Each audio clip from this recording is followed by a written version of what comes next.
Let's return to This Week in America. Here's your host, Rick Bratton. Welcome back, everybody, coast to coast. This Week in America. Therapy for Humans, based on a dog's advice by Bill Griffin, evaluates human stress from a dog's point of view. And canine experts in human behavior concluded that humans seem to be very stressed and in the need of a lot of therapy. And the only way to communicate stress-relieving therapy was to compare canine and human response to different stress situations. Dog photos and humor were used to express the differences in response. And Bill says if this book doesn't make you smile, well, you may want to contact a medical specialist treating funny bone disorders. Bill has a Master's of Science in Civil Engineering, a volunteer with Pet Partners as a visiting team and evaluator, also the author of 1,000 Faces of Grief. Bill Griffin, author of Therapy for Humans, based on a dog's advice, is our guest on This Week in America. Bill, a pleasure to have you with us. Welcome to the program. Thank you. Appreciate the opportunity. Looking forward to this. There's so much advice in here presented in such an entertaining way. The book is Therapy for Humans, based on a dog's advice. I want to start by talking about a little bit about the background, how you came to write the book. In your resume, one thing you talk about is flunked a creative writing course. Talk a little bit about your background and how you came from that to being now a successful author. Well, background is engineering, but it really wasn't my cup of tea. So I thought, well, let's do something different. I'll take a course in creative writing.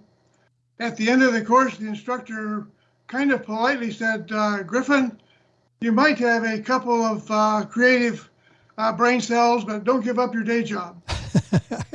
So that was my introduction to a creative writing career.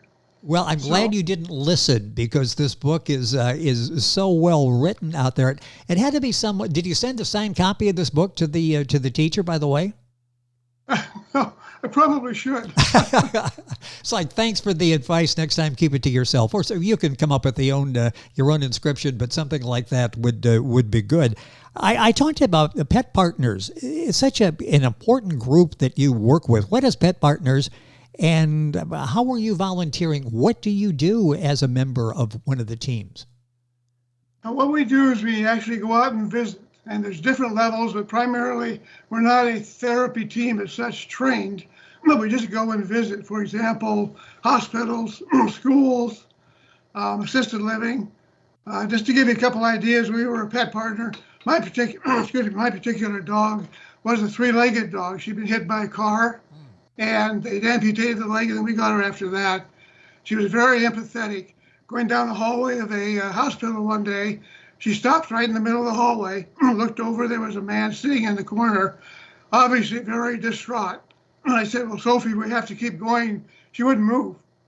So we went over, and I thought, well, he'd just tell us to go away. She put her head on his lap. He petted her for a minute, and tears were coming down his eyes. Then he said, thank you. She knew that he needed her. So that's the advantage of being a pet partner. You get to help people just arbitrarily. Another quick story, you never quite know what you're going to run into. We were visiting in a assisted living. Lady was petting Sophie, and she looked up at me and she said, Bill, does it make you sad that Sophie's so much more beautiful than you are? Sometimes truth hurts. Bill Griffin is our guest on the program. That's Griffin. His website is dogsandhumans.com. That's DOGNHUMANS.com. Book available at Amazon.com, litprime.com, the usual places. Go to our website and you can link on directly. It's interesting you said something there. So often people feel like, boy, I go home and my pet, they don't know whether I had a good or bad day. They're just totally loving. And that story you just told there, they can sometimes sense when you're having a bad day and you really need a companion, a friend, can't they? Absolutely. Without a doubt. Every pet is a therapy dog or a cat. Yes. Well, that's something that's so interesting. And the book is a Therapy for Humans, based on a dog's advice. Before we get into the book, how many dogs have you had? You so fond of dogs. The basis for your book, Therapy for Humans, based on a dog's advice. How many dogs have you had? We've had 6. Oh, wow. Yeah, different. They've all been rescue dogs. Great. What is that like? You and the dog, you are saving a dog from could be a very bad situation, and the dog is getting into a good home. What is that bond like when the dog realizes I now have a permanent home? That's got to be special. I think it is. You know right away if you're going to be able to bond with the dog. And that's kind of the basis that I use for writing the book, is my work with pet partners. Because, basically, can I go ahead and say why I bothered to write the book? Yeah, go ahead. Let's start. Why did you we've laid the groundwork there. Why did you decide to write the book, Therapy for Humans, based on a dog's advice? Well, when the virus hit and everybody got locked down, all of a sudden people forgot how to smile or laugh. And I thought, what can I do that would kind of get us through this, tremendous time? So what makes people laugh? Or what makes people smile? Dogs do, humor does. So how do you present that? So that's how I came up with, instead of my writing something, let's write something that people relate to. And that's where this dog book comes from. The pictures in there. For example, if you have a dog, your dog has been on the couch. Your dog knows when it wants to go for a walk. So the pictures give you the emphasis, you become part of the book. I love the format. And how did that, was that your thought in the beginning? I'm going to follow this format, or did that come through a little bit of a thought process? Because if you just through several different tries. Yes, and you hit a home run. Photographs are worth 1,000 words. Oh, yes. Yes, and humor will capture our attention as well. Rather than just write this book giving all of the advice, which you give in a humorous way, this really reaches a lot of people. So you really did well in coming up with the format. The epilogue has 3 words, and it's so important to you in your philosophy, and we need to remember these. They're very simple. Share your day. Why did you choose those words? Well, I think it's very simple. That's the second part of the book. The first part is to just get you to laugh and smile. The second part is think about that. What do dogs do? They smile when they get up in the morning. They smile when they go to bed at night, because they've shared their day with you. And if we share our day with others, listening, encouraging, just being there, I think that we can smile during the day and when we go to bed at night as well. It's so important, and just remember, share your day. That's key and a big part of the message you'll find in Therapy for Humans, based on a dog's advice by Bill Griffin, Griffin. His website, dogsandhumans.com, DOGNHUAMS.com. The book is available wherever books are sold. Let's talk a little bit about when you were writing the book. How long did this take you? Once you came up with the idea to write this, how long did it take? It came together fairly quickly. I think the most difficult part was to get the proper pictures that I wanted to imply the message. So once I found the dog pictures, then the words came fairly easily. And again, it's such a remarkable job you've done with this. And this is not the first book. Talk about other books that you've written. Well, the other one is 1,000 Faces of Grief. I've been a grief counselor for about 6, 7 years, a little longer. And this is the story of the people that are journeying in grief. It's their story, not mine. So what I did there, the same kind of concept, is I took a picture. For example, if you take 2 roses with the stems and the thorns, that represents most people's relationship. There have been some thorns, but if you look at the beauty of the rose, you put your own words into it. I don't have to put words into that. That just tells you, there were some wonderful times, some difficult times in the relationship. It helps you get through the grief and helps you kind of say that, the flower is still there for us. So this is the same kind of concept.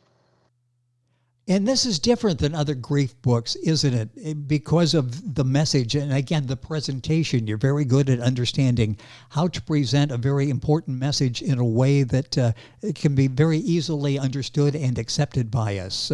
1,000 Faces of Grief is different, isn't it? Yes, because there's a lot of extremely good books out there, but they're either a personal journey or they're more of an academic how-to. Here's the steps you go through. But there's nothing that says, let me do my own journey. And that book is available still in print. You'll find it at Bill's website, dogsandhumans.com, and Amazon as well. And we'll have all this on our website, thisweekinamerica.us. Are you working on something now for this this writer that flunked creative writing? You're doing quite well and on a nice roll and touching a lot of people with these books. Are you working on something else?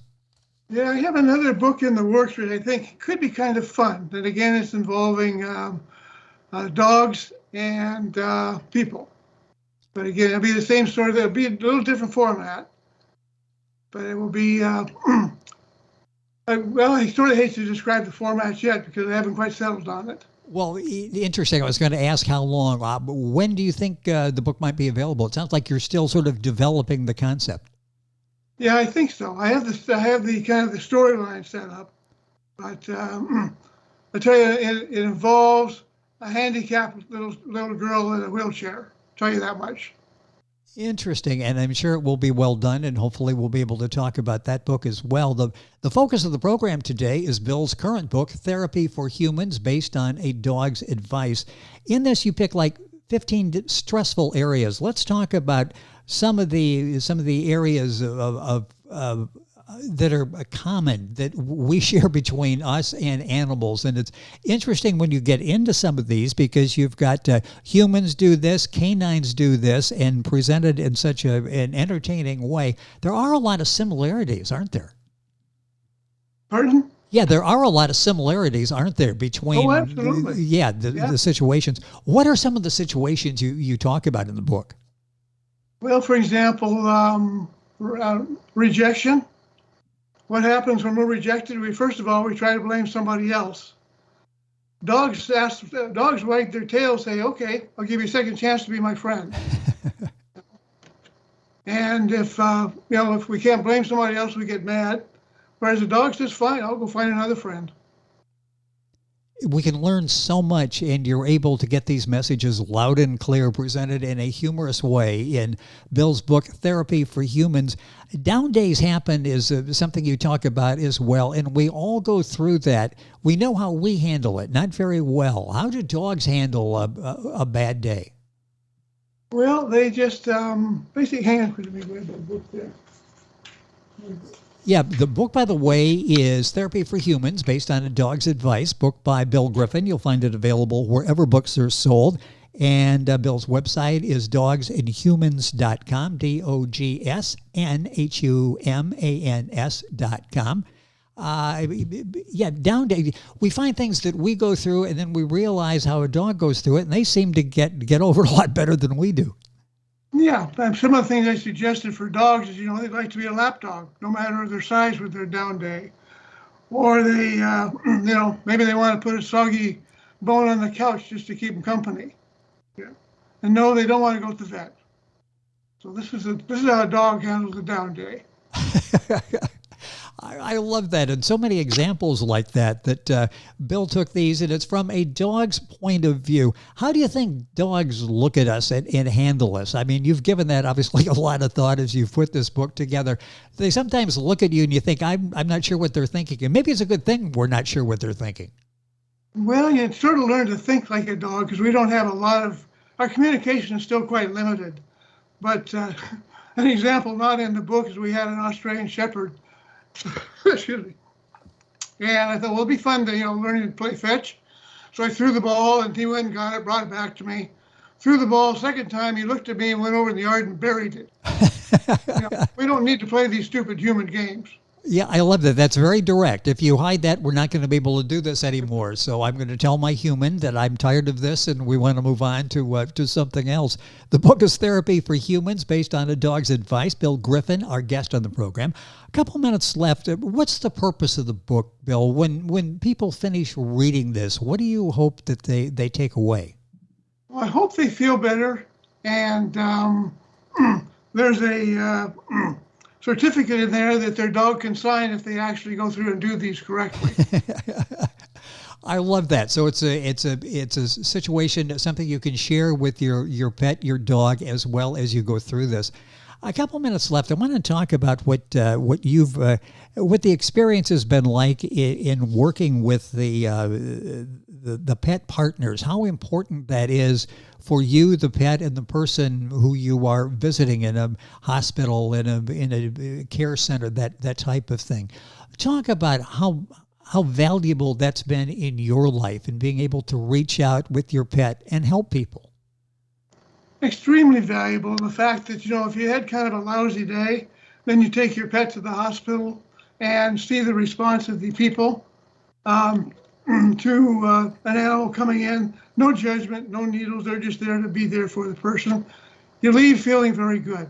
Just can't, because dogs don't judge. What kind of training is necessary for that? If somebody is thinking, boy, I'd like to participate, what type of training is necessary, and how would they go about finding out, maybe in their area, if there's something similar to that where they can use their pet to reach out to other people? Oh, I'd love to see that, because we need so many teams out there. There's so many people that really need to be visiting. They can just contact pet partners and follow up.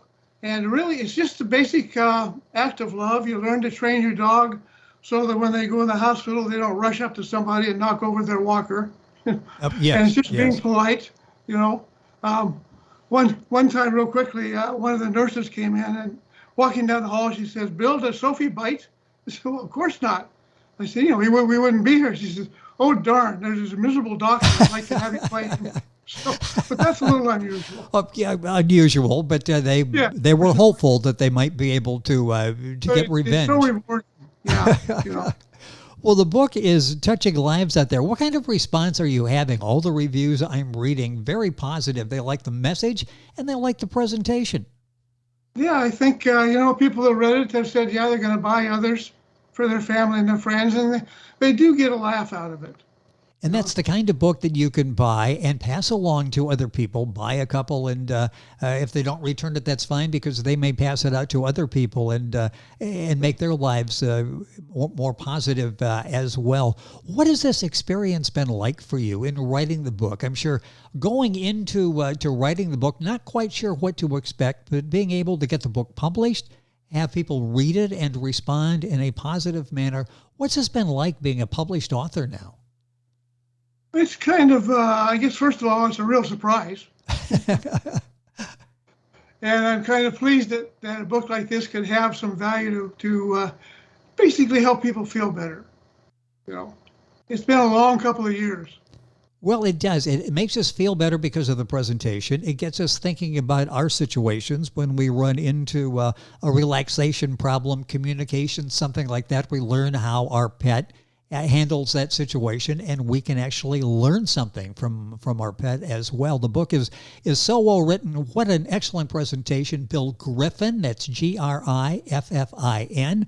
The book is available wherever books are sold. I'll send you to Bill's website, dogsandhumans.com. That's DOGSNHUMANS.com. You'll find it at Amazon, litprime.com. The book is Therapy for Humans, based on a dog's advice, by Bill Griffin. Also a very important book, the other book that Bill has written, 1,000 Faces of Grief, that talks about loneliness, sadness, overwhelming, left out, all of the emotions and thoughts that we go through in that period of our life, 1,000 Faces of Grief. And Bill, it's been a pleasure having you on the program. Look forward to doing this again and talking about the new book. Congratulations on having a book that's doing so well and touching so many people. A pleasure having you with us on the program. Thank you very much, and think about share your day, and think about it from dog's point of view, and I think it'll be a special day for you. In those three words, we'll close with those. Share your day. That says so much and can improve our lives at the end of the day and make things a little better for yourself and other people. Bill Griffin, our guest on the program, Griffin, book Therapy for Humans, based on a dog's advice. All the information on our website, thisweekinamerica.us. We're back on today's program after these messages. This Week in America is online. You can visit our website, thisweekinamerica.us. Scott Pinkerton, associate producer of This Week in America. Jay Anderson, segment producer. Ben Watson, webmaster. Otto Bechet, director of engineering and TV production. This Week in America produced and is a trademark of Blue Funk Broadcasting, LLC. For information on all of our guests and to listen to this week's show, our website again at thisweekinamerica.us. And I'm Sean Bratton, executive producer of This Week in America.